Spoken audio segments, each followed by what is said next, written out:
In this video, we're going to apply our knowledge of the difference between whole tones and semitones in order to construct the two most commonly seen patterns that we use in most music. The first of which being what we call the major scale.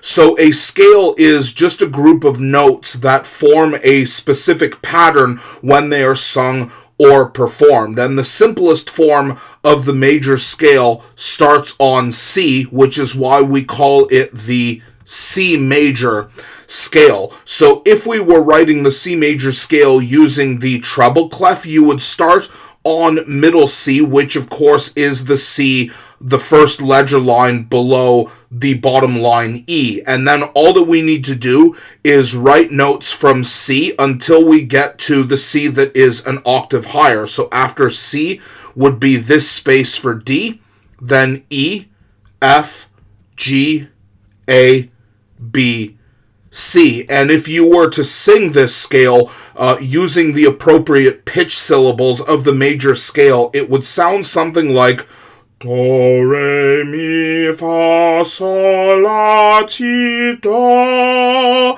with the scale beginning and ending on do, which in this case is C. So what exactly is it that gives a major scale the sound of a major scale?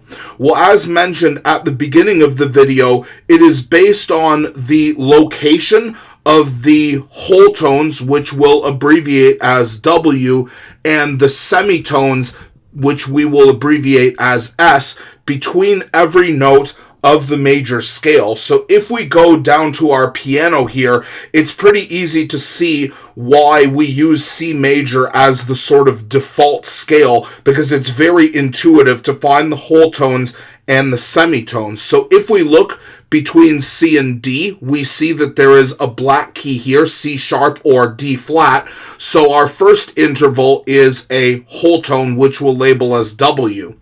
Between D and E, we have another black key. This is D sharp or E flat. So D and E is another whole tone between the two. But as we saw in our whole tones and semitones video, E and F do not have a black key in between them, which means that this is our first semitone. And you can hear this if you sing Do, re, mi, fa. You can hear that mi and fa, E and F, sound closer together than do and re and mi do. And if you use your ears, this is how you can identify the difference orally between a whole tone and a semitone. Continuing on, we see a black key in between F and G. This is F sharp or G flat, so this is another whole tone. The same goes with G and A. This is G sharp or A flat, so this is another whole tone. And same thing with A to B. This is A sharp or B flat, so a third whole tone in a row. And by the time we get back to C, we remember that B to C have no black key in between, so our ending is a semitone. And if you sing the scale going up, Do, re, mi, fa, sol, la, ti, do, you can hear that T and Do are again closer together than Fa and So and La and Ti, etc. So the point is that as long as you pick notes that follow this pattern of whole tones and semitones apart from each other, you can technically construct a major scale starting on any note on the piano. Now, the parallel scale, or the second most commonly used scale that we see in music, is what we call the minor scale. Now, minor scales we consider secondary to a major scale because you can actually find the minor scale once you've found a major scale.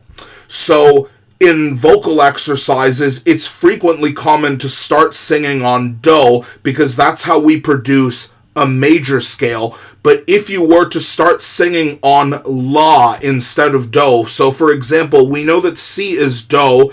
If we count down Do, Ti, La, you would get to A in this case. And if you were to sing a scale, which is one note going up to the same note an octave higher, starting on La, the scale would sound something like La, ti, do, re, mi, fa, sol, la.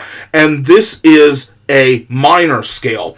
So because major and minor scales are based on the same notes, we often refer to major and minor scales in terms of relative major and minor pairs. What we mean is that if we designate C as Do, the first note of the major scale, we can figure out that the minor scale is going to start on La, where if we count down Do, Ti, La, we can find out that the relative minor scale of C major is going to start on A.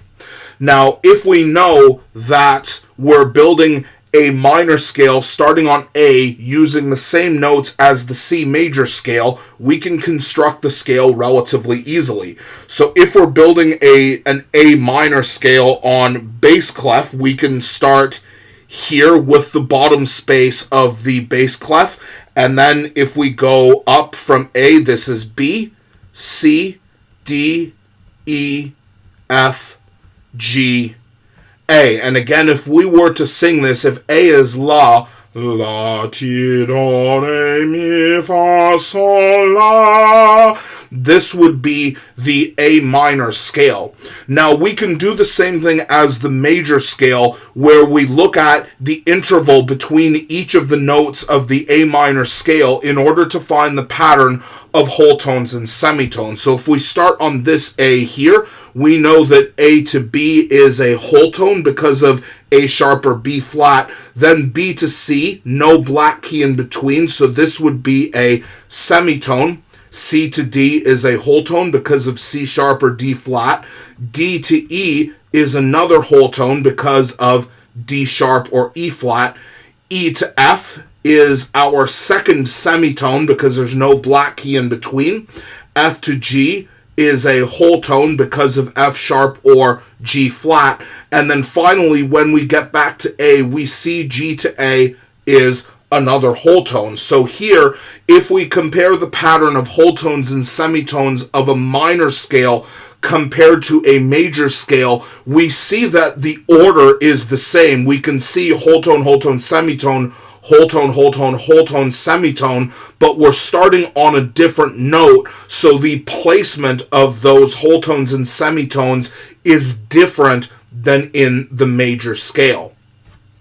Before we continue on building upon this foundation, the first thing that you can do to check your understanding of using whole tones and semitones to construct major and minor scales is see if you can use that pattern of whole tones and semitones to build major and minor scales on each of the notes below. And in the next video, we'll look at a faster way to write out scales that doesn't necessarily involve writing sharps and flats in front of every note.